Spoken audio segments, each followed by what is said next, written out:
Welcome to the Preferred Walk-On Show. I'm your host, Seth Saunders, and we are coming to you live this morning from Navy Marine Corps Memorial Stadium here in Annapolis, Maryland, where the midshipmen are getting ready to take on UAB in their conference opener in the American Conference. And in the history of the show, we've had many guests, many co-hosts, none that I am more excited about than today.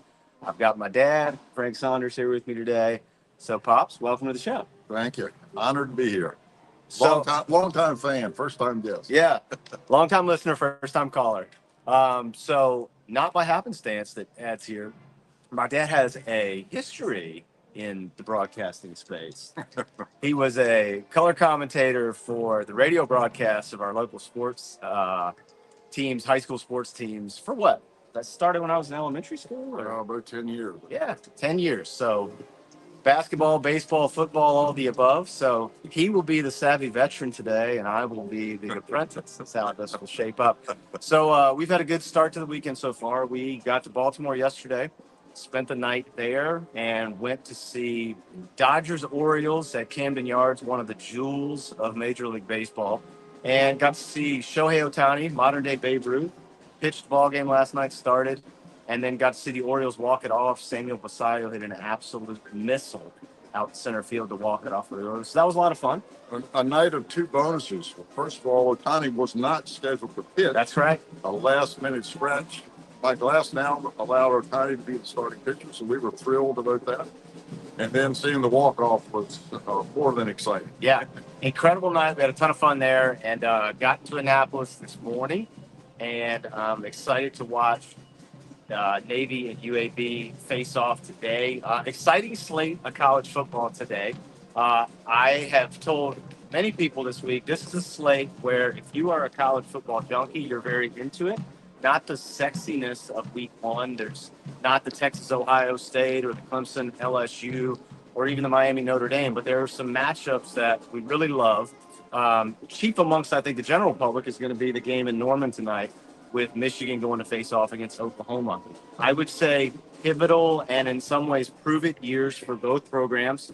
Oklahoma has been, let's just say, middle of the road since Brent Venables took over for the Sooners. They went out in the portal and added John Mateer at quarterback from Washington State, Jaden Ott from Cal. So their expectation is that the offense will be more explosive, that they will have the defense to back that up, Brent Venables' history, and then do some things in the SEC this year. And then on the flip side of that, you have a Michigan team coming in who played just fine on the defensive side of football last year, but really set offensive football back a couple of decades. My generation. Yeah, and they've gone and added freshman Bryce Underwood, who is a sensation, local kid to Ann Arbor, and had a fantastic debut in week one last week. So what are your kind of thoughts on that? What are your take on that? Do you like the Sooners with the home field? Do you feel like Michigan with the young quarterback can come in and do something? I think Oklahoma's really biggest advantage is the home field. That's a tough place to win. But I give the nod to Michigan because I think their defense is better than Oklahoma's offense. And I think their young quarterback is going to continue to improve and have a big day. So it pains me to say this because I am not a maize and blue person, but I really think Michigan is going to win that game. Yeah, it's interesting you say that. I have a gut feeling about that too. And for me, I think Bryce Underwood is probably the X factor in this. I know John Mateer has the experience, and I think a lot of the expectation is that Oklahoma starts to kind of get on a roll with this. But and look, really difficult place to play. You got to go into Norman, you got to play at the Palace, and you got a freshman quarterback navigating that. He just seems to me that he will be a little more unflappable than the typical true freshman. I think he's going to give them a shot, and I think he gives them some ability to extend plays and stress the Oklahoma defense. Well, this is a game where I'm picking Michigan, but I'm totally rooting for Oklahoma. So I hope the Sooners pull it off. I think they got their hands full, though. When You and me talk about Oklahoma. It's hard for me not to think about our trip to the Gator Bowl to see them play Virginia many, many years ago, and the amount of times we heard "Boomer, Boomer Sooner" that night, were I probably world record worthy. The amount of points the Sooners put on the Cavaliers that night. Well, if you remember, we sat by a very old couple who at the time had been to every Oklahoma game for the last 30 years. And she looked at me at the beginning of the second half and said, "Son, I'm so sorry, but this is a classic example of men playing against men." And she was absolutely right. Oh, that UVA team got absolutely dusted. What, Matt Blunden was the quarterback on that team? It was a long night. Long night. If you were one of the UVA supporters.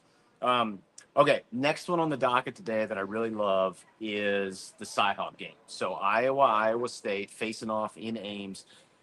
We have talked a lot on the show, James and I have, about how much Matt Campbell has done at Iowa State and how little he is talked about when you talk about the upper echelon of college coaches.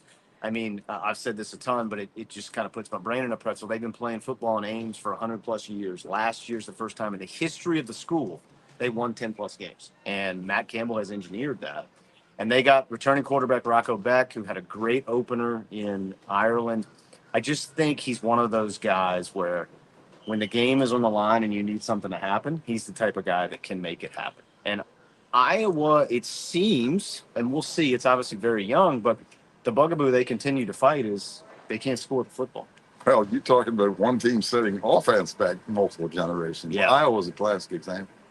I think Iowa State continues what they started in Dublin, and I see them winning this game against Iowa. Yeah, I just think Beck's going to give problems to that Iowa defense, and I don't know if they can put some points on the board, but Iowa's got the firepower to come back that up. Obviously, Kirk Ferentz done an excellent job there. Iowa's been steady under his leadership, but I don't know. I'm with you. I just feel like the Cyclones are going to be it today and take the Cy-Hawks home. I think, too, they are going to be a player throughout the year in this Big 12 race, and I think the Big 12 will be pretty wide open, whether that's Arizona State, whether that's Utah, whether that's Iowa State, even K-State, I think, is still an interesting team that they dropped the opener. So that conference, much like college football, the parity level with transfer portal and NIL, it just changes. It does. It's like no clear-cut favorite, that's for sure. But I do like Iowa State's chances. Another big one with Big 12 team in it and also with an SEC team in it is a traditional, historic, and heated rivalry. With a lot of personal emotion involved in this one for us. A lot of personal emotion. You have 3 children that graduated from University of Kansas, and the Jayhawks are heading across the border to play in the border war against their loathed rivals, the Missouri Tigers. Let's just say for anyone who's not accustomed, when Mizzou ends their song, it ends with a 4-letter expletive that starts with the letter F, KU.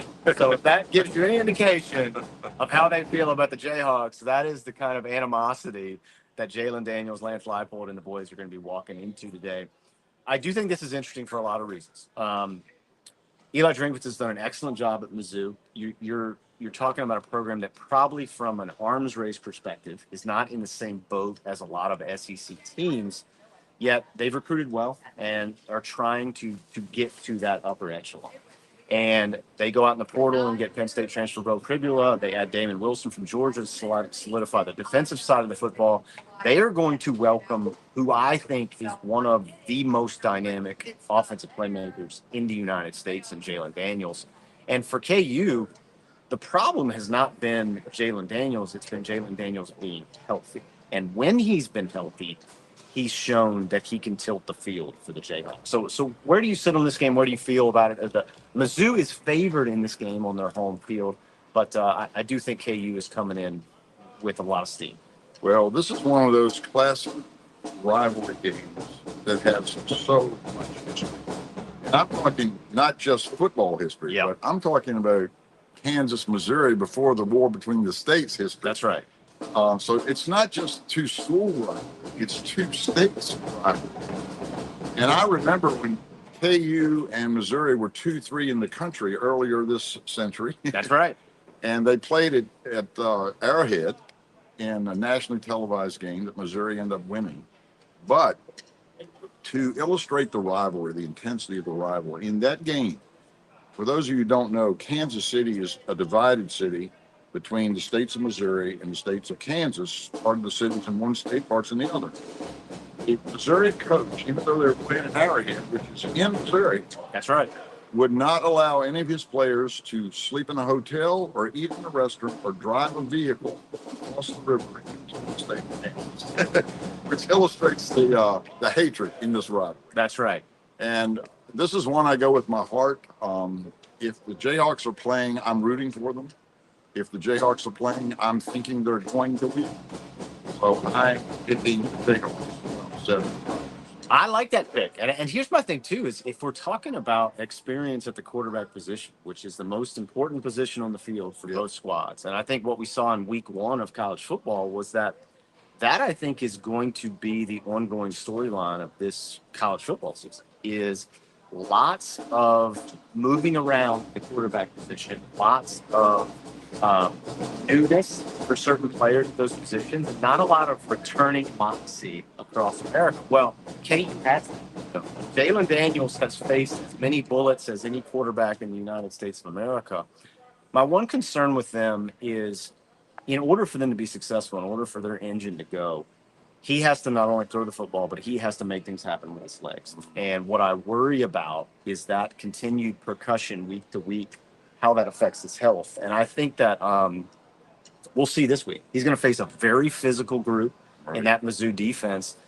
And I think that's the test to watch is how effective he can be, how clean KU's offensive line can keep Jalen. And if they're able to do that, I think the Jayhawk faithful will be pretty happy come the end of the ballgame. well, I think there's been a revitalization on the KU campus. You know, they just renovated the stadium and opened it last week, and they've improved and built new practice facilities. It's been a recommitment to the football program in Jayhawk land, and I think that has power among the players. That commitment, it's not just the basketball school. There's a real commitment to that football program, in investment and in attention. And I think that carries over. I think that carries over in the recruiting, the transfer portal. And I just think they're going to come out on top. Yeah. Yeah, I just feel good about them. I think that they obviously had a very disappointing year last year. Dealt with a lot of injuries, had a lot of fourth-quarter leads that just didn't materialize and ended up in victory. And so I think they're there. And I think Lance Leipold's a great leader for that program. You know, you talk about the investment in football. David Booth investing $350 million in the athletic department. There's just a lot of things going there, and I think they're trying to build out. And that is a school that, in some ways, given the history and notoriety of the basketball program, could kind of be like a Florida. You build both sides of that coin. And so, yeah, I think there's a lot happening there. The renovated Booth Stadium is outstanding. I think it's going to be, once they get done that whole project, it'll be a gem in the city of Lawrence. So, yeah, I'm with you. I'm with the Jayhawks too. And 100% my bias is involved with that. But yeah, I'm most excited that they're playing this game. Well, I have more than the interest. I have a vested interest. That's true. In the Jayhawks. Yeah. 3 children graduating there. I told the dean years ago, I have to be the only Virginian with 3 KU graduates. They should put a statue of me on the quad. Something, at least tickets or something like that, like on a regular basis. So, yeah, I just think it's better for college football when the border war is being played on a repeated basis. So for that to be getting played today is outstanding. A lot of other good games on the docket today. One of them that I love that I don't think a lot of people are probably focused on is the I-35 rivalry, where UTSA and Texas State will face off today in the Alamo Dome. Probably my favorite stat about this game or fact about this game is less about the two schools and more about the characters involved in the two schools. DJ Kenny coaching at Texas State, Jeff Traylor, the head coach at UTSA, that built that program. They have a very, very long history. Jeff Traylor actually coached DJ Kenny in high school in Texas. So to have them face off in a matchup with these rivalry kind of considerations at play, I think is a cool storyline. Also, there is an unofficial rivalry trophy associated with the I-35 rivalry. It is a gold-plated shopping cart because I guess HEB is a grocery store chain there, and that was the sponsor for the game was HEB Grocery when it first started. And so I don't know that there's a rivalry trophy I love more than that we are battling here to take home shopping cart. So, anyways, Roadrunners, Bobcats, I think will be really, really fun to watch today. And again, not one that's probably on the national scene, but you got two programs, especially in Texas State, where they're accepting this offer to the Pac-12, really trying to invest resources in growth the program. So, yeah, I think it's going to be a lot of fun. Well, we all know there's no such thing as an insignificant football game in the state of Texas. That's right. From high school, from Little League football, on to major college football. They love their football in Texas, and they produce really good football in Texas. The Alamo Dome is a cool place to play. San Antonio is a great city. The only time I've been to the Alamo Dome was for a boat show, and I could grasp the vastness of that building, and playing football inside. It was one of the first indoor football facilities. Yep. So it's an incredible setting for this game. And if it's in Texas, it'll be an awesome football game. I want to shift gears from one football powerhouse in Texas to another state that's a football powerhouse, the state of Florida. An interesting interstate rivalry today. One I probably wouldn't have pegged before last week, but USF and their squad are going to Gainesville to play Florida. Florida obviously has one of the better quarterbacks in the country in DJ Lagway. I think his health is obviously paramount for their success. But I do think they are somebody to watch as a team throughout this SEC slate. And look, Billy Napier's got to do something. This is a put up or shut up year for his regime and that administration. On the flip side of that, you have a USF program who historically has not been ballyhooed, you would say, but they are investing a lot in that program, and they're going to build something on campus. There's a lot of juice behind that. They had a monster Week 1 win against Boise State, who a lot of the experts had pegged to be the G5 representative in the college football playoff. Again. And they thumped them. I mean, it was not a close one. And, Byron Brown, the quarterback for USF, senior kid, a lot of experience, a lot of diversity in what he can do, things with his legs, throws an excellent deep ball. This isn't a matchup where I think Florida's in danger of losing per se, but I do think it's a game that is probably going to be a little closer than the experts predict it will be. I think last week's results will make it more favorable for Florida.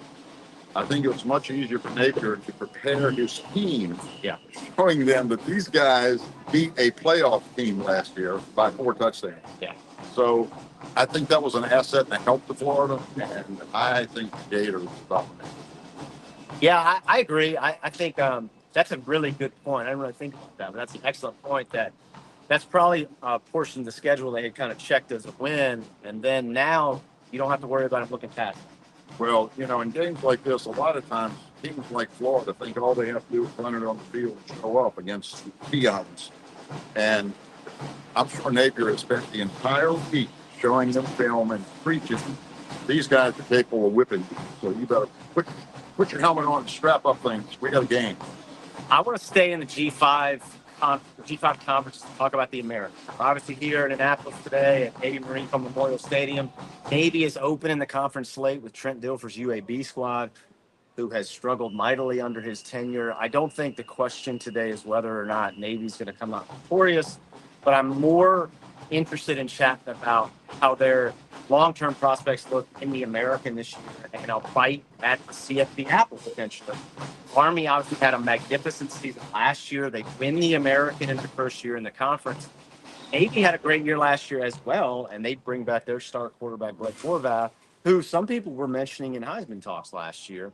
Do you think it could be a magical year for the midshipmen if they can stay healthy, if they can get some momentum and try to work their way through this American Conference slate?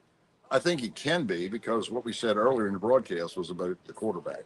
And when you've got a quarterback of that quality, you're always going to be a favorite to win. But when you're talking about Navy football, unlike any other program, I think, in the country, there's only one game that really matters. That's it. If they beat Army, they could be 1-10 and beat Army, and the alumni would be incredibly happy. That's right. Obviously, they're motivated to be better than that because they've had success. And I think this is going to be a successful year for Navy, and I think they will be in the hunt for one of those spots. But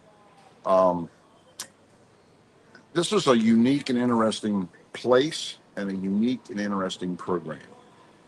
When I think of Navy football, I can't help but think about my own one experience.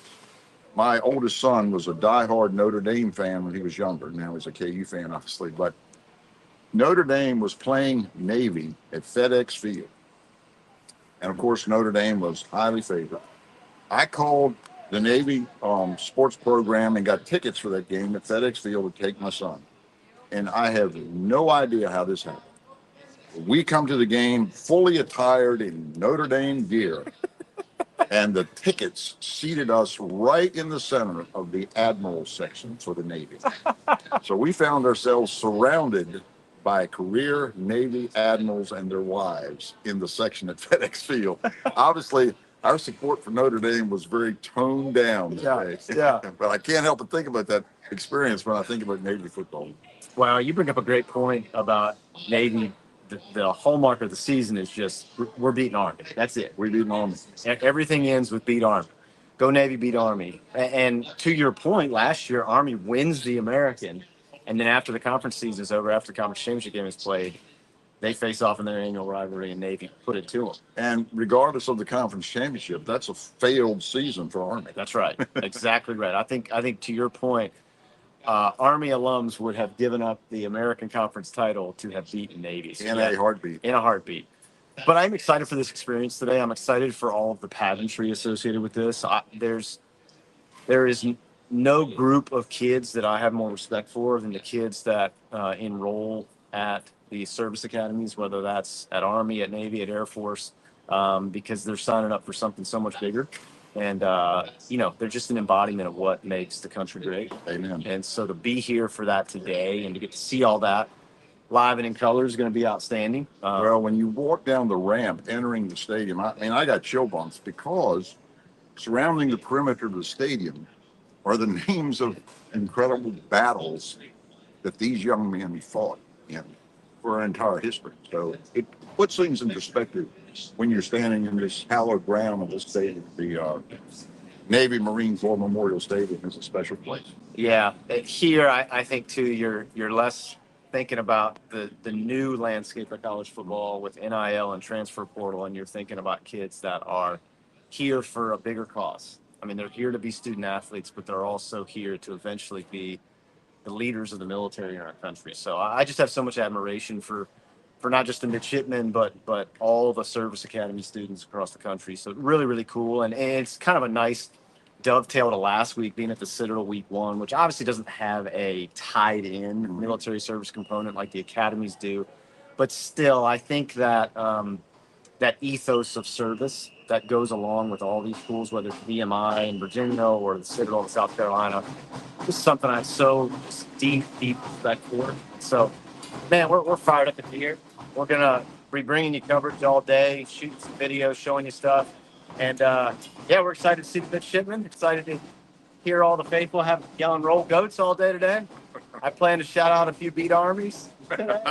So, it's going to be awesome. And just big thank you to Navy and to their athletic department and their communications department for allowing us this opportunity.